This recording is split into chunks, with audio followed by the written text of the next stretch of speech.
Hello guys, welcome to the another video.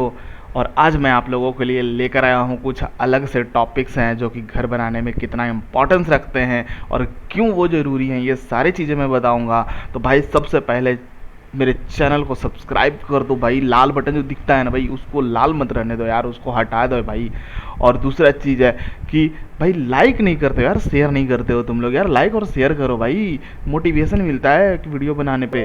तो भाई like share करना बिल्कुल मत भूलना, और चैनल सब्सक्राइब तो एकदम करके ही जाओ, क्योंकि मैं देख रहा हूँ तुम लोग देखते तो हो लेकिन सब्सक्राइब भी नहीं करते हो। भाई देखो भी और सब्सक्राइब भी करो। तो चलो यार मैं शुरू करता हूँ, टाइम आपका वेस्ट नहीं करूँगा, मैं अपना भी वेस्ट नहीं करूँगा। तो सबसे पहले मैं आपको बता देता हूँ कि मेरा आज का टॉपिक क्या है। तो मेरा जो आज का टॉपिक है वो मैं आपको 8 टॉपिक आज डिस्कस करने वाला हूँ, जिसमें हमारा पहला टॉपिक जो है वो लैपिंग है। सेकेंड टॉपिक जो है वो development length, crank bar, chair, गुनिया, bends in strips and cover blocks and joggles. ये सारे टॉपिक्स मैं आज कवर करने वाला हूँ अपने इस वीडियो में। और इसमें मैं आपको बताने वाला हूँ कि ये क्यों ज़रूरी है और ये होता क्या है और कितना देना ज़रूरी है।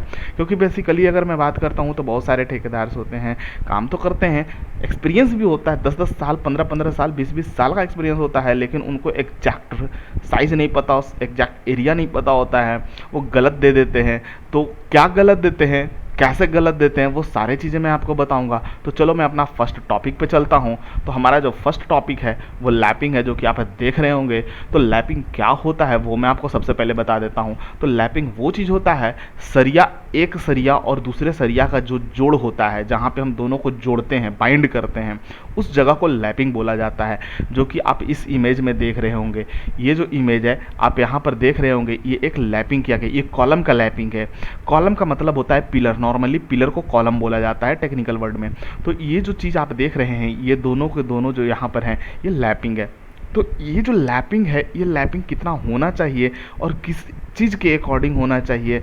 जैसे हमारे पास जो सरिया होता है वो 12 mm भी होता है, 16 mm भी होता है, 20 mm भी होता है, उससे ऊपर भी होते हैं, 25, 30, 32, 35, 40, 50, 60 mm के भी सरिया होते हैं।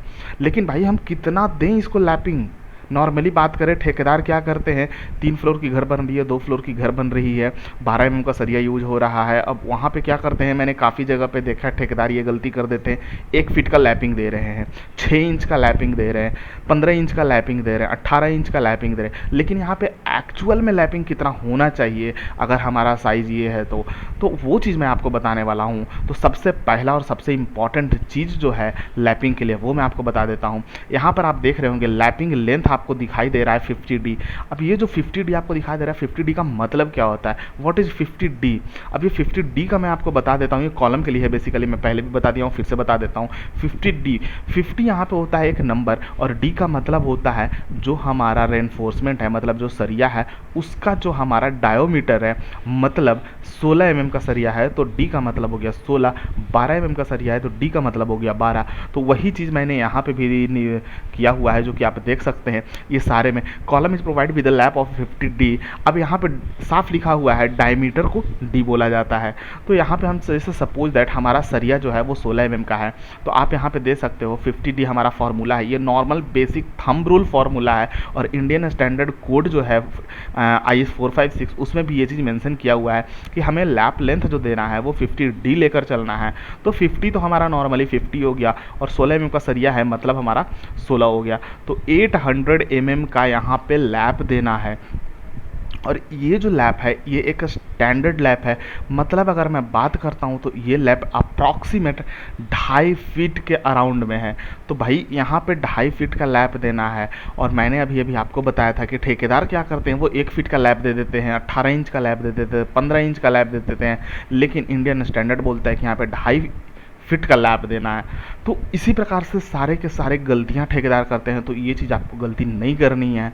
तो चलो मेरा जो दूसरा चीज़ है, आपको लैपिंग में ही एक जोन बनता है। जैसे लैपिंग तो मैंने बना दिया, अब लैपिंग में और क्या आता है, वो लैपिंग का तो मेथड था कि आपको लैपिंग कितना देना है, लेकिन लैपिंग का भी कुछ जोन होते हैं। नॉर्मली अगर मैं बात करूं तो ये हमारा पूरा का पूरा कॉलम है। अगर इस पूरे कॉलम में अगर हम बात करते हैं तो लैपिंग कहाँ पे देना चाहिए और क्यों देना चाहिए, तो आपको ये तो समझ में आ गया होगा ये दोनों फोटो को देखने के बाद कि ये दोनों का दोनों ऐसा फोटो है कि लैपिंग हमें एक जगह पे नहीं देना चाहिए, मतलब एक पॉइंट पे नहीं देना चाहिए, ऊपर नीचे करके देना चाहिए। लेकिन उसमें भी कंडीशन है कि ऊपर नीचे में कितना ऊपर नीचे करना चाहिए, तो वो चीज़ के लिए मैं आपको यहाँ पर लेकर आता हूँ। ये इमेज को आप देख रहे होंगे, ये पूरा का पूरा कॉलम है जिसका लेंथ एल है। एल का मतलब हम मान लेते हैं 10 फीट है, एक एग्जाम्पल के तौर पे मैं बता रहा हूँ आपको समझाने के लिए। तो ये एल का मतलब, मैं थोड़ा जल्दी इसलिए बोल रहा हूँ क्योंकि यार वीडियो लंबी ना हो जाए, क्योंकि बहुत ज़्यादा लंबी टॉपिक है इसलिए। तो यहाँ पे 10 फीट अगर मानता हूँ तो L/4 मतलब 10 डिवाइडेड बाई 4 मतलब 2.5 फीट और 2.5 फीट। ऊपर का 2.5 फीट और नीचे का 2.5 फीट जो होता है वो एक टेंशन जोन होता है, जहाँ पे अगर हम किसी प्रकार का भी लैपिंग दे देते हैं तो वहाँ पे वो लैपिंग किसी भी कारण से फेलवर हो सकता है, इसलिए हमें वहाँ पे लैपिंग नहीं देना चाहिए। लेकिन ठेकेदार ये गलती करते ही करते हैं, हर साइट पे आपको ये गलती देखने को मिल जाएगी। तो ये चीज़ आपको इग्नोर करना होगा, आपको ये चीज़ ठेकेदार को बताना होगा कि आप यहाँ पे लैपिंग नहीं दीजिए। बीच का जो आपका बचता है मतलब L/4 ऊपर से L/4 नीचे से, मतलब 2.5 फीट ऊपर से 2.5 फीट नीचे से, बीच का जो 5 फीट बचा उस 5 फीट में लैपिंग जोन आना चाहिए। वही चीज़ यहाँ पर दिखाया हुआ है। जोन बी जो है वो 5 फीट है, ऊपर का जोन ए जो है ये 2.5 फीट है, नीचे का जोन ए जो है वो 2.5 फीट है और जोन बी जो है वो 5 फीट है। तो बीच का जो जोन है जिसमें बेंडिंग मोमेंट 0 होता है उसमें हमें लैपिंग देना चाहिए। वही चीज़ मैं आ जाता हूँ भाई, कॉलम का तो कंप्लीट हो चुका है, मैं बीम के ऊपर आ जाता हूँ। बीम में क्या होता है नॉर्मली अगर मैं बात करता हूँ तो आप इसको पकड़ लो, ये जो है ये एक कॉलम है और एक हमारा कॉलम ये है। तो यहाँ पे हमारे पास 2 कॉलम है और ये दोनों कॉलम के ऊपर हमारा एक बीम रखा हुआ है। अब ये जो बीम रखा हुआ है, ये बीम का जो साइज जो भी हो doesn't matter, 10 feet 12 feet 15 feet 25 feet कोई मैटर नहीं करता है। लेकिन अब इस बीम में जो हमारा सरिया जाएगा वो कंटिन्यू नहीं जाता है, कहीं ना कहीं पे लैप आता है। तो वो लैप कहाँ पे देना चाहिए वो चीज़ मैं आपको बताता हूँ। तो जो हमारा बॉटम बार है, बॉटम बार का जो लैपिंग होता है वो बेसिकली नॉर्मल अगर बात करता हूँ इंडियन स्टैंडर्ड के अकॉर्डिंग तो कॉलम के नज़दीक L/4 पे होना चाहिए। मतलब L/4 जो हमारा सेक्शन बनता है, मतलब अगर 10 फीट का है हमारा लेंथ तो हमारा 2.5 फीट जो हमारा बनेगा उस पर हमारा आना चाहिए। तो हम कहीं भी आ सकता है, या लेफ्ट में भी राइट में भी कहीं भी आ सकता है, किसी भी पोजीशन पे आ सकता है, लेकिन बॉटम सरिया सिर्फ L/4 पे लगेगा। बाकी जो टॉप होता है वो आपका सीधे सीधे सेंटर पे लगेगा, वो आप इधर से उधर नहीं दे सकते हैं। लेकिन ठेकेदार क्या करते हैं, यहाँ पर ठेकेदार सारा का सारा चारों सरिया को काट देते हैं और उसको कॉलम के ऊपर रेस्ट कर देते हैं। तो वो गलत है, वो बिल्कुल नहीं करना चाहिए। अगर आप कॉलम पे रेस्ट कर रहे हैं तो आप वहाँ पे किसी भी प्रकार का डिफ्लेक्शन हो सकता है और वो जो आपका है, क्योंकि वो सरिया वहाँ पे टूट जा रहा है, बेंड कंप्लीट नहीं हो पा रहा है वहाँ पे, तो इसीलिए आपको वहाँ पे बिल्कुल नहीं देना है। जो इंडियन स्टैंडर्ड कहती है वो आप देना है। ज़्यादा से ज़्यादा आप ये कर सकते हैं, अगर कॉलम पे देना है तो किसी एक को दे सकते हैं, जैसे नीचे वाला हो गया, बॉटम वाला हो गया, उसको आप कॉलम के पास में देना है तो कॉलम पर दे दिए, लेकिन ऊपर वाला बिल्कुल नहीं देना है क्योंकि पूरी तरह से गलत है। इसके बाद मैं आपको आ जाता हूँ सेकेंड चीज़, जो हमारा सेकेंड टॉपिक है डेवलपमेंट लेंथ। तो डेवलपमेंट लेंथ के ऊपर लेकर आ जाता हूँ। अब डेवलपमेंट लेंथ होता क्या है, बेसिकली डेवलपमेंट लेंथ क्यों प्रोवाइड करते हैं, ये सारी चीज़ें मैं आपको बताऊंगा। देखो यहाँ पे अगर मैं बात करता हूँ डेवलपमेंट लेंथ की, तो हमारा यहाँ से लेकर, मतलब अगर मैं बात करता हूँ तो ये जो चीज़ है, ये जो जहाँ से हमारा कॉलम स्टार्ट होता है वहाँ से लेके ये सारा का सारा चीज़ यहाँ पे इनकरेज लेंथ जो नीचे की तरफ एल करते हैं, ये सारे को डेवलपमेंट लेंथ कहा जाता है।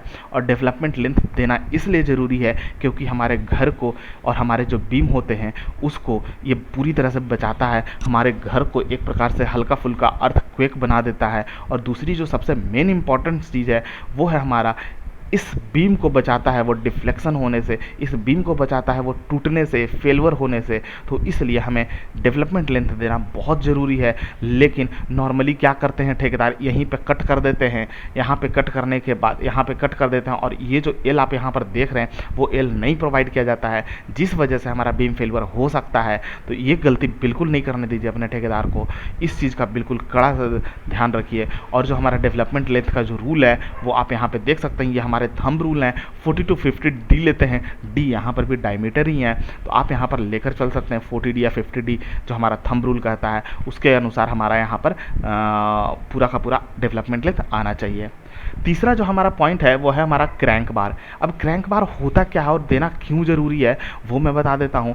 सबसे ज़रूरी चीज़ है, आप यहाँ पर भी इस इमेज में देख सकते हैं कि यहाँ पर इस चीज़ को बोला गया है कि ये हमारा डेवलपमेंट लेंथ है। मतलब जहाँ से हमारा कॉलम शुरू होता है वहाँ से लेके जो हमारा एल होता है वो पूरा लास्ट तक, उसको हम डेवलपमेंट लेंथ बोलते हैं। इसके साथ में आप देख रहे हैं ब्लू वाला जो ऊपर में जो दिया गया है वो मेन बार है, टॉप मेन बार है। बॉटम वाला जो नीचे दिया गया है वो हमारा बॉटम मेन बार है। लेकिन जो रेड कलर में आप जो देख रहे हैं इस तरह से टेढ़ा नुमा जो दिख रहा है वो आपका वो एक क्रैंक बार है। और क्रैंक बार देना बहुत ज़रूरी है, क्योंकि ये जो हमारा बीम है ये बीम को पूरी तरह से हमारा बचाता है डिफ्लेक्शन होने से। हमारे जो यहाँ पे extra tension force, compressive force ये सब जो लगता है उसको ये पूरी तरह से डिफ्यूज कर देता है, ताकि हमारा जो बीम है वो फेलियर की तरफ नहीं चला जाए। हमारा जो बीम है ऊपर के जितने भी लोड्स हैं उसको वियर कर ले। ये पूरी तरह से यहाँ पे अगर बात करता हूँ तो नॉर्मली ठेकेदार क्या करते हैं, ये नहीं देते हैं, टॉप बॉटम पूरी तरह से हटा देते हैं। तो ये चीज़ बिल्कुल नहीं करना है। आपको यहाँ पे पूरी तरह से आपको क्रैंक बार प्रोवाइड करना है, जिससे आपका जो बीम है वो पूरी तरह से सही से आपका यहाँ पर डिफ्लेक्शन होने से बच जाए, फेलियर होने से बच जाए। चौथा टॉपिक है हमारा चेयर। नॉर्मली अगर बात करता हूँ तो ये हमारा नॉर्मली हर घर में ये उपयोग नहीं होता है। जो भी घर का कंस्ट्रक्शन होता है ये बेसिकली बड़ी बिल्डिंग्स में होती है, क्योंकि उसके जो फाउंडेशन होते हैं वो राफ्ट फाउंडेशन या मैट फाउंडेशन पे काम चलता है। तो राफ्ट या मैट पे जब काम चलती है, लाइक 10 फ्लोर की बिल्डिंग, 8 फ्लोर की बिल्डिंग, 5 फ्लोर की बिल्डिंग, 15 फ्लोर की बिल्डिंग या उससे ऊपर की बिल्डिंग जो होती है, तो उसमें क्या किया जाता है कि डबल मेस बनती है। मतलब एक जाल नीचे बिछता है, उसके ऊपर उसी जाल के ऊपर फिर एक और जाल बिछता है। तो दोनों जाल को अलग करने के लिए हम नीचे चेयर प्रोवाइड करते हैं, जो कि हमारा 12 mm डाया का सरिया होता है। मतलब जो हमारा रेनफोर्समेंट होता है वो 12 mm का होता है और चेयर प्रोवाइड किया जाता है। और जो चेयर होता है वो आप देख सकते हैं यहाँ पे इमेज में आपको दिख रहा होगा, इस प्रकार का चेयर होता है, जिससे हमारा दोनों सरिया का जो मेस है, जाली जो है, नीचे का जाली और ऊपर का जाली दोनों को अलग किया जाता है। इस प्रकार से हम चेयर को डालते हैं ताकि हमारा दोनों का दोनों जाल अलग हो सके। तो ये नॉर्मली घर में यूज नहीं होता है, तो इसको आप इग्नोर कर सकते हैं। लेकिन हाँ, इसकी जानकारी होना बहुत ज़रूरी है। कहीं पे अगर डबल जाली देने की ज़रूरत पड़ गई तो आप यहाँ पे चेयर का यूज कीजिए, बिना चेयर का एकदम नहीं यूज कीजिए। हमारा 6th पॉइंट जो है वो है गुनिया चेक।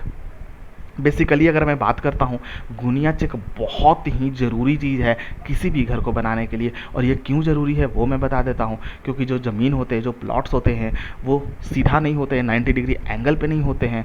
तो इसीलिए जो हमारा घर बनता है वो टेढ़ा नहीं बनना चाहिए, वो हमेशा सीधा बनना चाहिए। तो उस गुनिया को चेक करने के लिए हमारे पास 2 मेथड होते हैं। नॉर्मली जो मेथड होता है वो बेसिकली जो आपके सामने जो स्क्रीन पे दिख रहा है ये है पाइथागोरस मेथड 3 4 5। 3 4 5 का मतलब होता है पाइथागोरस मेथड के थ्रू हम यहाँ पे यूज कर लेते हैं। मतलब एक तरफ से हम 3 फीट लेनी है, दूसरे तरफ से 4 फीट लेनी है, तो तीसरा तरफ जो है डायगोनल जो है वो हमारा एनी हाउ 5 फीट आना चाहिए। अगर वो 5 फीट आ रहा है मतलब ये ऑटोमेटिक 90 डिग्री एंगल बना लेता है। तो ये हमारा पाइथागोरस मेथड के वजह से ये हमारा सही होता है। इसके साथ साथ जो हमारे पास एक इंस्ट्रूमेंट आता है, जिस इंस्ट्रूमेंट से हम गुनिया चेक करते हैं वो मैं आपको दिखा देता हूँ। आप लोगों ने ये इंस्ट्रूमेंट देखा होगा, ये पूरी तरह से 90 डिग्री होगा। इसको कंस्ट्रक्शन साइट पे यूज किया जाता है, कारपेंटर यूज करते हैं इसको। तो ये बहुत जगह पे यूज आता है, ये बहुत ही ज़्यादा ज़रूरी चीज़ है, इसको बहुत जगह यूज कर सकते हैं। ये एक ऐसा इंस्ट्रूमेंट है। तो इसको अगर बात करता हूँ तो नॉर्मली 3 4 5 से छुटकारा मिल जाता है। आप सीधे कॉर्नर में यहाँ पे आप लगाइए और लगाने के बाद इसको सीधे चेक कर लीजिए आपका गुनिया चेक है कि नहीं। इसके बाद में हमारा जो 7th पॉइंट है वो है बेंड इन स्टीरप्स। स्टीरप्स की अगर मैं बात करता हूँ तो स्टीरप बहुत प्रकार के होते हैं, साइज़ भी बहुत अलग अलग होते हैं। और उस प्रकार से अगर मैं बात करता हूं तो नॉर्मली आपको देखने को मिल जाएगा कुछ इस प्रकार से स्टीरप, जो कि अगर मैं बात करता हूं तो ये स्टीरप बिल्कुल ही गलत है। इस टाइप का स्टीरप बिल्कुल यूज ही नहीं करना चाहिए घर में, क्योंकि हमारा फेल्यूर को कभी भी ये स्टीरप रोक नहीं सकता है। ये हमारा कॉलम हो चाहे हमारा बीम हो, हर किसी का फेल्यूर में ये साथ नहीं देगा। जितना हमारा इस टाइप के जो स्टीरप्स होते हैं वो आपको मजबूती प्रोवाइड करेंगे। और हमारा फेल्यूर होने से ये जो स्टीरप्स है जिसमें हमारा ये 135 डिग्री 45 डिग्री का एंगल बन जाता है, तो ये जो हमारा स्टीरप्स है ये आपको पूरी तरह से अपना फेल्यूर होने से रोक देता है, ये फेल्यूर नहीं होने देता है। तो आप हमेशा कोशिश कीजिए कि इस टाइप का स्टीरप्स यूज कीजिए। इसको नॉर्मली बोलचाल के भाषा में रिंग बोला जाता है, कहीं कहीं चूड़ी भी बोलते मैंने सुना है। तो इस रिंग को आप इस प्रकार का रिंग बनवाइए, या फिर इस प्रकार का रिंग अगर कोई बना बनाया आता है, जैसे टाटा सुपर लिंक का जो रिंग आता है वो इस प्रकार का बना बनाया आता है, तो आप उसको यूज कर सकते हैं। थोड़ा सा कॉस्टली जरूर है, लेकिन टाटा सुपर लिंक का जो रिंग है वो काफ़ी बेहतरीन है। आपको इस तरह का बना हुआ भी मिल जाएगा और उसके ऊपर एक कोटिंग मिल जाता है, जो कोटिंग ब्लैक कलर की होती है, जो कि बहुत ही अच्छी कोटिंग होती है, वो आपको रस्ट प्रूफ बना देती है। तो इस प्रकार का आप चीज़ें यूज कर सकती हैं। नॉर्मल रिंग इस टाइप के जो आते हैं इसको आप इग्नोर कीजिए ज़्यादा से ज़्यादा। आप क्लोज रिंग का यूज कीजिए, इस टाइप के जो रिंग होंगे उसको यूज कीजिए, ये आपका बीम को या कॉलम को फेलियर होने से बचा देते हैं। जो हमारा नेक्स्ट पॉइंट है वो है कवर ब्लॉक। नॉर्मली बात करता हूँ तो इस चीज़ को आप लोगों ने देखा होगा 20 mm, 25 mm, 30 mm और हर प्रकार के ये कवर ब्लॉक आते हैं, तो आप इसको यूज कर सकते हैं। और इसको कहाँ पे यूज करते हैं वो मैं आपको बता देता हूँ। सबसे पहला जो चीज़ है, सबसे मेन और इम्पॉर्टेंट चीज़ है, आप इसको छत में यूज कर सकते हैं। जब आपकी छत की कास्टिंग होती है, जब छत की ढलाई होती है, आप वहाँ पर इसको यूज कर सकते हैं। नीचे में देते हैं इसको नीचे में देने का जो मेन रीज़न है वो ये है कि जो हमारा छड़ है, जो हमारा सरिया है, रेनफोर्समेंट जो हमने प्रोवाइड किया हुआ है, वो हमारा शटरिंग के ऊपर बैठा होता है। तो अगर हम वो नीचे बैठा हुआ है तो नॉर्मल सी बात है कि हमारा वहाँ मसाला नहीं जा रहा है, जो हमारा मोटार है वो हमारा वहाँ नहीं जा रहा है, जो हमारा कंक्रीट है वहाँ नहीं जा रहा है, तो हम कंक्रीट को वहाँ पे कैसे पहुँचाएं, तो उस चीज़ के लिए हमारे पास ये कवर ब्लॉक का यूज़ करते हैं। और हर 1 मीटर पे ये कवर ब्लॉक इसलिए देते हैं क्योंकि इसकी जो साइज़ है मैक्सिमम 1 मीटर दीजिए, उससे ज़्यादा दूर मत दीजिए। इससे हमारा नीचे गैप हो जाती है और उस गैप में वाइब्रेटर की मदद से हम सारे के सारे कंक्रीट को वहाँ पहुँचा सकते हैं। तो हमारा नीचे से एक गैपिंग मिल जाता है, एक अच्छा सा स्पेसिंग मिल जाता है, जो कि बहुत ज़रूरी है। इसके बाद अगर हम बात करते हैं तो आप यहाँ पर देख सकते हैं, आपको यहाँ पे काफ़ी अच्छे से समझ में आएगा। जैसे आप देख रहे हैं ये जो हमारा बीम है, इस बीम में नीचे में भी दिया गया है और साइड में भी दिया गया है, यहाँ देख रहे होंगे इस छत में भी दिया गया है। तो हम हर प्रकार से हर जगह पर हम ये कवर ब्लॉक यूज कर सकते हैं, अपना सरिया को, अपना रेनफोर्समेंट को शटरिंग से ऊपर करने का और हटाने के लिए इसको यूज कर सकते हैं। और ये बहुत ही ज़रूरी चीज़ है, क्योंकि अगर हम नहीं करते हैं तो हमारा कवर नहीं मिल पाएगा, क्लियर कवर नहीं मिलेगा, तो हमारा वो स्ट्रेंथ नहीं मिल पाएगा, हमारा सरिया दिखने लगेगा नीचे। तो वो चीज़ बिल्कुल नहीं कीजिए, आप कवर ब्लॉक ज़रूर प्रोवाइड कीजिए। मैंने काफ़ी जगह पे देखा है ठेकेदार लोग गिट्टी डाल देते हैं, ईंट का छोटे छोटे टुकड़े करके डाल देते हैं। सबसे पहला जो सबसे गंदा चीज़ है, कभी भी कास्टिंग वाले जो कंक्रीट होते हैं उसमें ईंट तो बिल्कुल नहीं यूज करना चाहिए, लेकिन वहाँ पे छोटे छोटे टुकड़े करके ईंट के डाल देते हैं, वो बिल्कुल नहीं यूज करना चाहिए।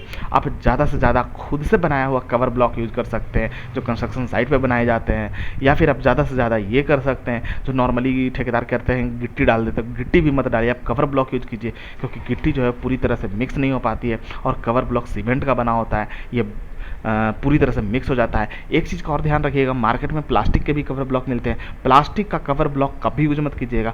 कवर ब्लॉक हमेशा उस चीज़ का यूज कीजिए जो सीमेंट का बना हो, या फिर ऐसा मटेरियल का बना हो जो कि पूरी तरह से सीमेंट के साथ डिजॉल्व हो सके, मिल सके। तो ऐसा सीमेंट के अलावा और कोई दूसरा मटेरियल है भी नहीं, तो आप सीमेंट का कवर ब्लॉक यूज कर सकते हैं। जो तो हमारा नेक्स्ट टॉपिक है वो है जॉगल मेथड। जॉगल मेथड की अगर मैं बात करता हूँ तो जॉगल मेथड क्यों ज़रूरी है और किस लिए ज़रूरी है वो मैं आपको बताने वाला हूँ। नॉर्मली जब हमारा यहाँ ज्वाइंट होता है, जो हमारा लैपिंग जगह है वहाँ पे जब हमारा ज्वाइंट होता है तो हमें जॉगल देना बहुत ज़रूरी है। और जॉगल नॉर्मली क्या होता है, हमारा ऊपर का जो सरिया होता है, जिस सरिया को हम लेकर आए हैं और हम ज्वाइंट कर रहे हैं, उस सरिया में जॉगल होता है। और उस जॉगल का जो लेंथ होता है वो 6D होता है। 6D का मतलब होता है 6 मल्टीप्लाइड बाई डायोमीटर, मतलब 16 mm है, 6 × 16 16, तो अप्रॉक्सीमेट 72 mm का यहाँ पे जॉगल मारा जाएगा। उसके बाद इसको जॉइंट किया जाएगा। लैपिंग साइज वही रहेगी, 16 mm का सरिया है तो 800 mm का लैपिंग लेंथ होगा और हमारा 6D का जॉगल लेंथ होगा। तो इस प्रकार से हम इसको पूरी तरह से जॉगल करते हैं। तो आज का हमारा वीडियो इतना ही है, हम फिर मिलेंगे आपसे एक नए वीडियो में कुछ नए टॉपिक्स लेकर। तो तब तक के लिए हम चलते हैं। आप लोग इस चैनल को प्लीज़ सब्सक्राइब कर देना। बिल्कुल, आप लोग वीडियो तो देखते हो लेकिन सब्सक्राइब नहीं करते हो, तो यार सब्सक्राइब कर दो। मुझे पता आप नहीं करते हो लेकिन कर दो भाई, हमें भी मोटिवेशन मिलती है। तब तक के लिए बाय बाय, चलता हूँ। आप लोग अपना भी ख्याल रखिएगा।